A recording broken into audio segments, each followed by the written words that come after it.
Hello and welcome to Business Reporter's The Best of British Business campaign. I'm Alistair Greener.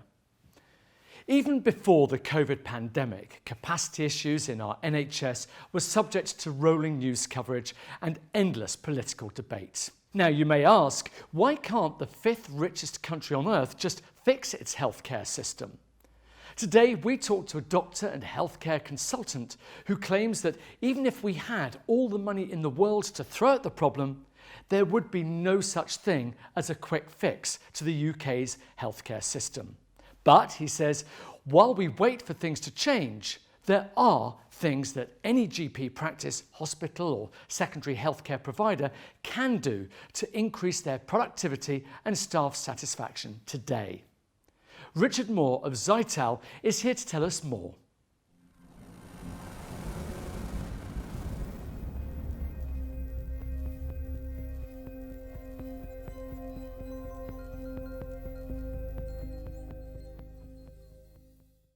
Good morning. Good morning. Now, despite continual public investment, the NHS still seems to struggle.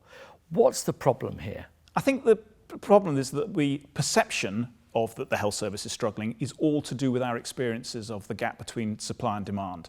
And of course, the world has changed immeasurably since 1948.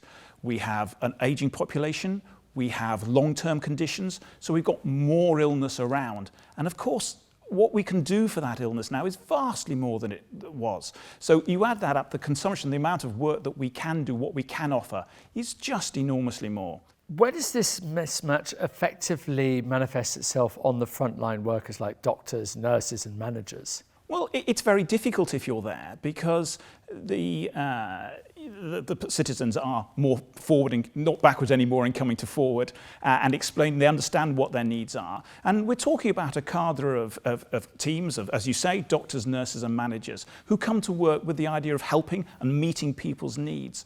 So that part about being caught in the middle between a lack of provision and an expectation is not where they want to be. And that's almost the definition of a stressful situation for this sort of individual, the ones that actually care. And given that, what's the solution then? Is it about more money or is it better processes? What is it? I think there's not one solution. I think to every complex, difficult problem, there is a simple wrong answer. But what we'd like to see that we're working towards is having the right sort of people with the right training and the right expertise in the right place, working to processes that are efficient and not wasteful, making best use of their time. And they in turn are supported by absolute up-to-date and the best technology that really works, helping everybody get what they need. Okay, tell us a little bit more about Xytal, who you are and how you help. We're a team that are pulled in by colleagues who are frustrated by something. If they're frustrated by something, it means they know something's not quite going right and they can't quite work out where.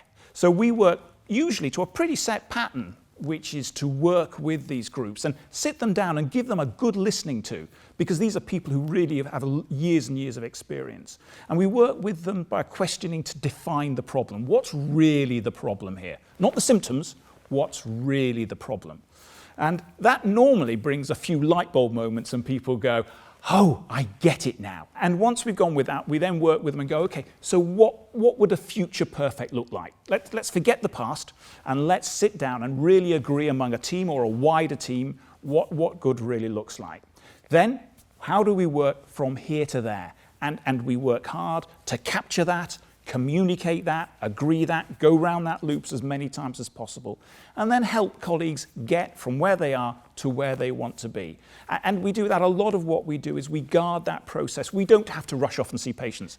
When you start working with your clients, give me an idea of what the process looks like. How does it work? I think the best way of me doing that is to describe how we work on a program that we work on repeatedly now, we call it enhanced care navigation. And although the health service is full of many practices and many hospitals, we see the same problems cropping up time after time. And so enhanced care navigation is based on the fact that the health service has changed since 1948. And your modern pharmacist can offer far more than they could, even when I started training. But if you're not in the system, you don't know that. So what we've been doing is working with teams to understand the best efficient process for supporting and signposting or navigating patients around the healthcare system. So that's a task for your doctor's receptionist that you wouldn't naturally do. They think that's a job to make an appointment to see the doctor. No, this is care navigation and supporting the practices.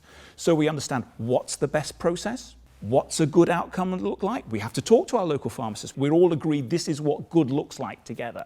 And then we need to map out that process and help support the teams to implement that process. Now, everybody needs to be accountable. You want to make sure that your processes are working. How do you check that? Measures are very important, but they're often used, I think, and measures for judgment as a potential of a bit of a threat of a stick to beat people with. We have to have a totally different approach. We will go down to measuring the problem wherever humanly possible. And when we're defining the future perfect, we talk about what measure would actually let us know that we had arrived at a better place.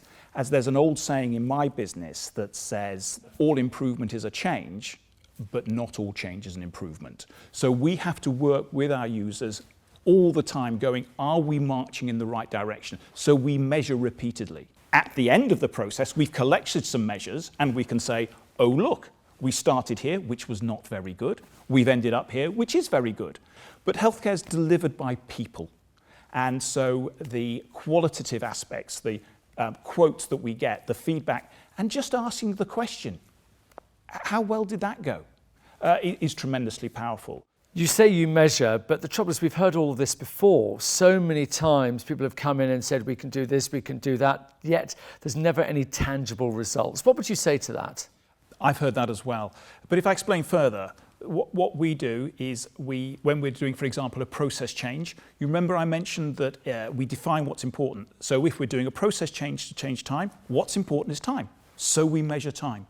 So when we're looking at our initial assessment, we will assess how long does it take you to do this? And we will come up with another. We'll say it's 10 minutes, shall we? And then we'll look at a new way of working it out and we'll implement the new plan and we'll look about the new plan that takes. And that might well take 8 minutes. And that doesn't sound very exciting. We're saving 2 minutes. Unless that is a process that is happening 10, 20, 100 times a day, when you suddenly realize that actually you can talk about saving half a day of a clinician's time during a working week. We're living in an ageing society. We know that the demands on healthcare are only going to grow.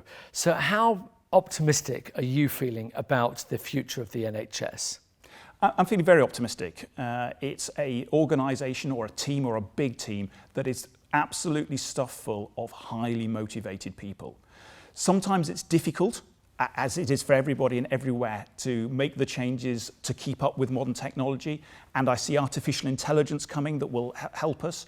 And I see increased use of automation that will help us enormously meet those increased demands, those increased burdens based on the aging population and the more that we can do with it.